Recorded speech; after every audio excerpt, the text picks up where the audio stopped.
திருப்பத்தூர் மாவட்டம் வாணியம்பாடியில் உள்ள நகைக்கடை பஜார் செயல்பட்டு வரும் நிலையில் இந்த நகைக்கடைகளுக்கு கடந்த 17ஆம் தேதி ஆற்காடை சேர்ந்த நகைக்கடை வியாபாரி 100 கிலோவிற்கும் மேல் நகைகளை வெள்ளி நகைகளை கார் மூலம் விற்பனைக்காக கொண்டு வந்துள்ளனர். அப்பொழுது அம்மூர்பேட்டை பாலாற்றின் அருகே காரை நிறுத்தி வைத்து நகைக்கடைகளுக்கு நகைகளை விற்பனை செய்து கொண்டிருந்த போது அங்கு வந்த மர்ம நபர்கள் கத்தி முனையில்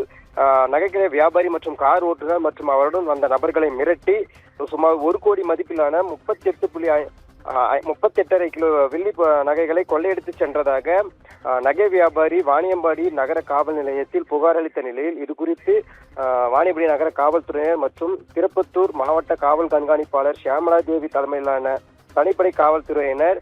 தீவிர விசாரணை மேற்கொண்டு அப்பகுதியில் உள்ள சிசிடிவி காட்சிகளையும் மேலும் அப்பகுதியில் அந்த நேரத்திற்கு வந்திருந்த செல்போன் டவர்களையும் தொடர்ந்து ஆய்வு செய்ததில் வாணியம்பாடி சேர்ந்த பாபு, அமல்ராஜ் மற்றும் திருப்பத்தூர் குறும்பேரியை சேர்ந்த மணி மற்றும் நரசிம்மன் ஆகிய 4 பேரை கைது செய்து நரசிம்மனை சந்தேகத்தின் பேரில் காவல்துறை தீவிர விசாரணை மேற்கொண்டு வருகின்றனர். மேலும் அவர்களிடம் இருந்து 38.5 கிலோ வெள்ளி பொருட்களை காவல்துறையினர் கைது செய்த நிலையில் 4 பேரையும் காவல்துறையினர் காவல் நிலையத்துக்கு அழைத்து வந்து திருப்பத்தூர் காவல் கண்காணிப்பாளர் ஷியாமலா தேவி தலைமையிலான காவல்துறையினர் தீவிர விசாரணை மேற்கொண்டு வருகின்றனர். மேலும் வாணியம்பாடியில் கத்தி முனையில் 1 கோடி மதிப்பிலான 38.5 கிலோ வெள்ளி பொருட்கள் கொள்ளையடிக்கப்பட்ட சம்பவம் அப்பகுதியில் பெரும் பரபரப்பை ஏற்படுத்தியுள்ளது.